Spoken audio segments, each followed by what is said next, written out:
describe him to me. And Muslims, look at the description of your Rasul. And for some, this would be the first time you hear what your Prophet looked like. I saw a man of striking appearance. ظاهر الوضاء أبلج الوجه, radiant face, حسن الخلق, beautifully created. لم تعبه الثجلة, his belly wasn't protruding. ولم تزر به السعلة, nor was his head disproportionate and small.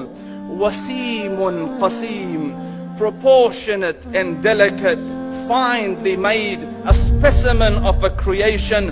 في عينيه دعج, in his eyes there was a contrast. The dark was immensely dark, the white was excessively white. وفي أشفاره وطف, and his eyelashes were long. وفي صوته صهل, and in his voice was a natural echo. وفي عنقه سطع, and his neck was elegantly long. وفي لحيته كثاثة, his beard was full and thick. أزج أقرن, his eyebrows were arched, but they were not joined. It was separated. In summit, فعليه الوقار, when he was silent, dignity covered him. وإن تكلم سماه وعلاه البهاء, and when he spoke, it was audible and clear, almost commanding and overtaking. أجمل الناس وأبهاهم من بعيد, from afar the most striking and outstanding in appearance. وأحسنهم وأجملهم من قريب, and when he came near, the best of them and the most handsome of them in closeness. حلو المنطق, such an exalted and sweet level of logic. Like when he used to speak, it was so coherently logical, it was smooth and easy to understand.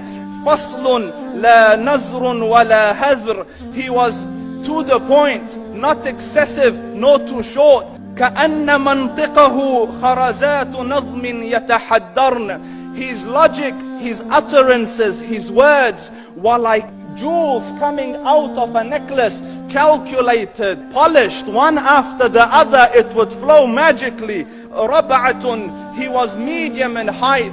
Your eye didn't have to strain to look up at him, nor was it tedious to look down at him. He was a comfortable sight to look at. له رفقاء يحفون به, he had friends, the people that were with him, they were working around him to try to serve and protect him.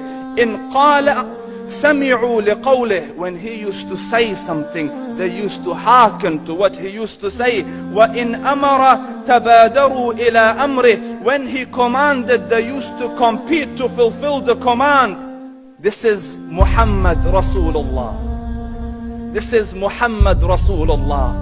Anas ibn Malik says, he says, I came out one night, it was the full moon night.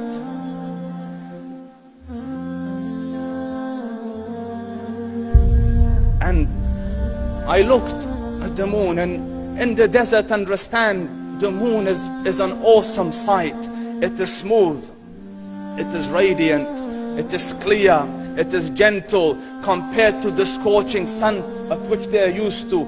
So the moon was the epitome of beauty. So he says, I came out at a full moon night and I looked at the moon and I saw it, beautiful, handsome. So I said, let me go see if the moon is more handsome or my Prophet is more handsome. Let me see if that is more beautiful or the Prophet is more beautiful. So I went and I saw him standing afar.